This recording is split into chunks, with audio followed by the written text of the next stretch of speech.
Mas, Jesslyn mengirim WhatsApp pada Bastian. Iya, balas Bastian. Mas lagi di mana? Tanya Jesslyn. Lagi di kantor.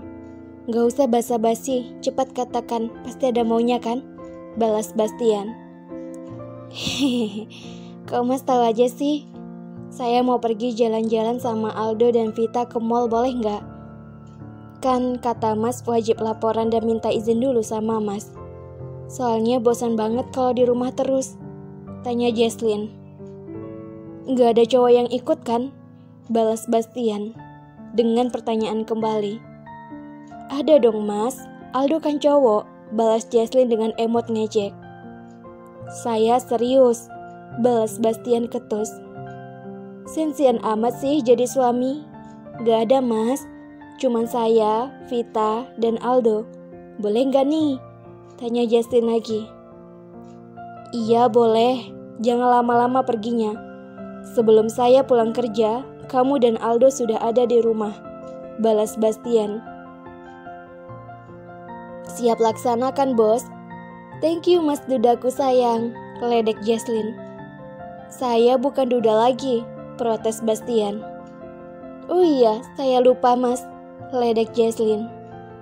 Alasan kamu aja, balas Bastian ketus. WK.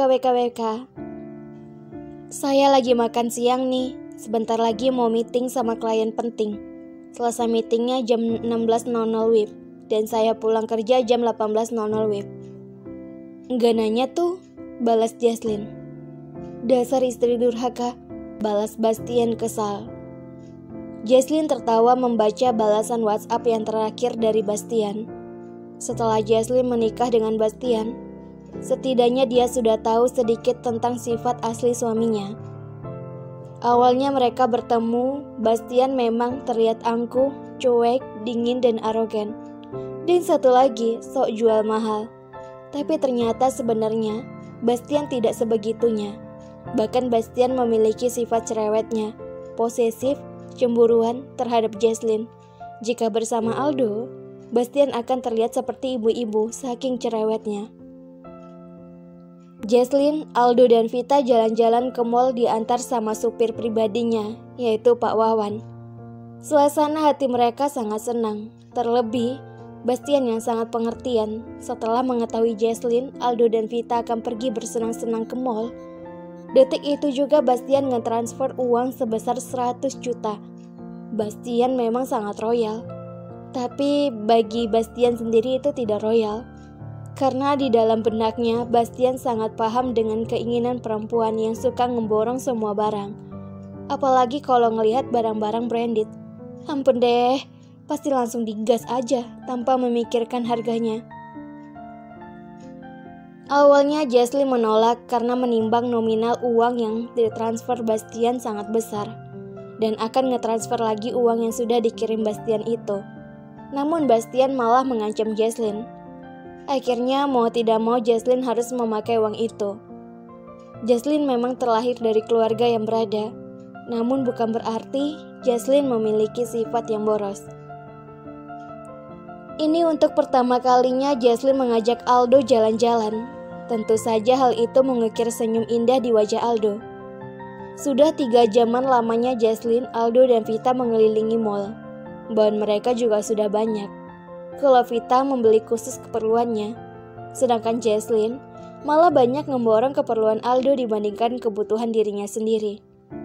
Jesslyn memang ibu sambung yang sangat baik untuk Aldo. Asalkan kalian tahu, notif pesan WhatsApp masuk hingga puluhan sejak tadi menghantui Jesslyn. Dan dalang dibalik semuanya itu adalah Bastian. Salah satu pesan dari Bastian yaitu menyuruh Jesslyn pulang cepat. Lo kenapa Jesslyn? Dari tadi gue perhatiin muka lo gelisah gitu. Tanya Vita mengerutkan dahinya. Gue lagi sebel. Dari tadi si Mas gak pernah berhenti ngirim WhatsApp ke gue. Baru aja sekali gue keluar, itu pun gak seharian. Masa kita sudah disuruh pulang? Gue kan belum puas mainnya. Jawab Jesslyn, sedangkan Aldo kini tengah tertidur di dalam gendongan Jesslyn. Karena Jesslyn sengaja gak bawa Bianca bersamanya. Wah, kayaknya suami lo itu orangnya posesif banget, takut kehilangan lo. Gue lama-lama makin kagum deh sama Mas Bastian lo itu. Yaudah yuk kita pulang aja. Kasian juga gue sama bayi bontot lo, udah rindu sama emaknya, minta dikelonin. Cibir Vita sambil terkekeh geli merapikan barang belanjaan yang dibawakan sama Pak Wawan. Rese amat sih lo jadi sahabat. Lo sebenarnya sahabat siapa sih? Sahabat gue atau Mas Bastian? Tanya Jesslyn menggelengkan kepalanya. Vita ngembujuk Jesslyn mengambil alih Aldo ke gendongannya. Karena Vita juga merasa kasihan sama Jesslyn yang sudah terlihat kecapean. Akhirnya sampai juga di rumah, ujar Jesslyn merebahkan tubuhnya di atas sofa. Dan Aldo kini sudah ditidurkan di kamarnya. Jess, suami lo mana? Tanya Vita yang saat ini berada di samping Jesslyn. Iya belum pulang lah. Si Mas masih di kantor, katanya pulang jam 18.00 Wib, jawab Jesslyn. Lah bukannya suami lo udah pulang kerja? Kalau gitu ngapain kita pulang cepat-cepat sih? Nyesel gue kalau gini, keluh Vita. Siapa yang salah di sini coba? Lo kan? Kan gue udah bilang ngapain pulang cepat, ujar Jesslyn kesal. Iya gue salah. Tapi lo sepanjang jalan ngomel terus, di sini juga ngomel. Pusing kepala gue dengar suara lo itu. Kan jam 18.00 suami lo pulang. Sekarang masih jam 16.00. Bagaimana kalau lo tengokin rumah lo sama gue? Ayolah Jesslyn, gak usah nolak ya, ajak Vita bersemangat. Iya deh ayo. Tunggu dulu. Gue harus laporan dulu sama suami gue kalau kita udah pulang, biar dia gak rewel nyuruh gue pulang terus, ujar Jesslyn sambil memutar kedua bola matanya. Mas yang paling ngeselin, saya sudah sampai di rumah. Aldo sudah tidur di kamarnya. Saya izin ngajak Vita ngeliling rumah. Katanya dia mau lihat-lihat rumah. Oh iya mas, saya izin main ke lantai 4 dan perpustakaan ya mas, isi pesan WhatsApp Jesslyn. Nah itu lebih bagus, gak bikin saya khawatir. Saya lagi meeting, have fun, balas dari Bastian. Oke mas, semangat ya meetingnya. Pesan terakhir Jesslyn hanya di-read sama Bastian. Dan pesan itu membuat Bastian tersenyum lebar. Pertama kali, Jesslyn mengajak Vita ke ruang perpustakaan milik Bastian. Setelah sampai, Jesslyn membuka pintunya dan masuk ke dalamnya. Ini adalah kali pertamanya Jesslyn masuk ke perpustakaan Bastian. Kedua wanita itu melebarkan matanya dan bersorak riang. Ternyata di dalamnya lebih luas dari yang ia kira. Tata letak rak dan bukunya pun rapi, seperti perpustakaan pada umumnya. Jika di perpustakaan yang lain akan ada kursi, maka perpustakaan pribadi Bastian hanya menyediakan karpet berbulu dengan meja pendek yang bulat. Jadi duduknya lesehan deh. Deba, ini perpustakaan lebih besar daripada perpustakaan di kampus, gumam Jesslyn kagum. Jesslyn, suami lo tuh memang kaya banget, ujar Vita, dan Vita sudah nyelonong sendirian mengitari perpustakaan itu. 10 menit Jesslyn dan Vita mengelilingi perpustakaan ini secara terpisah, tapi dirinya belum menemukan novel yang ia cari-cari. Banyak banget novel di sini, tapi novel yang gue cari mana ya? Gumam Jesslyn kesal, matanya terus bergerak ke sana kemari meneliti satu persatu daftar novel yang ada di depannya. Tiba-tiba senyumnya terukir lebar saat matanya menemukan novel yang paling ia cari. Tangannya terulur meraih novel di rak yang paling atas. Aduh, tinggi banget sih, mana nggak ada kursi lagi di sini, gumamnya, karena tangan dan tubuhnya tidak bisa meraih novel itu. Jesslyn menjinjit dan mencoba mengambil buku itu lagi. Wah, teriak Jesslyn mengagetkan Vita, dan Vita langsung berlari mencari posisi Jesslyn berada saat ini. Jesslyn memejamkan matanya saat sebuah buku hendak jatuh dari rak yang paling atas. Karena rak buku itu tersenggol sama tangannya, sehingga menjatuhkan buku yang memang posisinya setengah dari rak Jadi ketika terkena goncangan akan langsung jatuh ke bawah. Bukannya mendapatkan buku yang dia inginkan, malah ia akan ditimpa sama buku yang lainnya. Jesslyn membuka matanya saat tidak merasakan apapun pada tubuhnya. Ia menatap ke atas dan melihat sebuah tangan yang menahan buku yang hendak jatuh tadi. Ia beralih menatap si pemilik tangan itu. Dan ternyata itu adalah tangan Bastian yang berdiri tepat di belakangnya. "Mas," ujar Jesslyn lega, ditambah rasa syukur. Kalau tidak ada Bastian, mungkin kepalanya akan bengkak karena tertimpa buku yang lumayan tebal.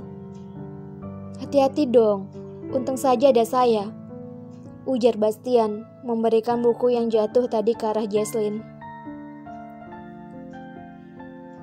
Bukan itu buku yang saya mau, Mas," jawab Jesslyn gugup. "Terus yang mana?" tanya Bastian. "Yang itu, Mas, yang warna bukunya warna krem," tunjuk Jesslyn pada buku yang ia maksud. Dan Bastian maju selangkah hingga tubuhnya semakin berhimpitan dengan Jesslyn. Dan otomatis Jesslyn ikut terdorong maju. Aroma parfum Bastian yang sangat khas tercium di indera penciumannya. Sangat wangi. Ia memejamkan matanya menikmati aroma yang sangat ia sukai ini. "Jesslyn, lo kenapa teriak-teriak bikin gue panik aja?" tanya Vita dengan suara yang ngos-ngosan. Detik itu juga, Bastian dan Jesslyn menatap ke arah Vita. "Hehehe, syukurlah kalau lo nggak kenapa-kenapa. Lanjutlah kalau gitu, maaf kalau gue sudah ganggu, Pak Bastian," ujar dan sapa Vita pada Bastian sambil cengengesan dan mengelus lehernya karena ia merasa tidak enak dengan Bastian. Lalu Vita berjalan ke arah yang lain. Bodohnya gue. Seharusnya kan gue nggak usah teriak-teriak," gumam Vita menepuk-nepuk keningnya. "Jesslyn," panggil Bastian yang dipanggil hanya diam, mematung, atau lebih tepatnya ia sedang melamun sehingga ia tidak mendengar panggilan dari Bastian. "Jesslyn, yang mana novel yang kamu bilang itu?" tanya Bastian lagi. "Jesslyn Indah Permata." Bastian menunduk untuk menatap Jesslyn yang ternyata sedang melamun dengan wajah yang polosnya. Bastian tersenyum geli melihat itu. Ternyata Jesslyn yang cerewet bisa diam kayak patung. Dan itu sungguh menggemaskan bagi Bastian. Bastian maju sambil memeluk Jesslyn hingga mereka terlihat sangat dekat, seperti tidak ada ruang angin yang bisa lewat. Jesslyn pun langsung tersadar dan dirinya malah jadi gugup sendiri. Mas, jangan peluk-peluk, nanti Vita bisa lihat," ujar Jesslyn menggoyangkan tubuhnya supaya bisa lepas dari pelukan Bastian. Dan Bastian malah semakin mempererat pelukannya itu. "Biarin aja kalau sahabat kamu itu lihat, biar dia tahu betapa romantisnya kita," ujar Bastian tersenyum lebar hingga menampakkan giginya. Mas, nggak boleh kayak gitu. Mas lepas nggak? Mas kok sudah pulang sih? Katanya pulang jam 6. Sedangkan sekarang baru jam 5, Mas. Keluh Jesslyn yang pasrah di dalam pelukan Bastian. "Saya pulang karena mengkhawatirkan kamu. Dan yang saya khawatirkan itu hampir saja terjadi.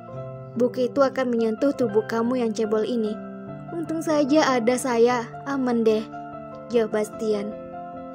Mas, berhenti memperlakukan saya seperti anak kecil, Mas. Saya wanita dewasa. Saya bisa jaga diri saya sendiri.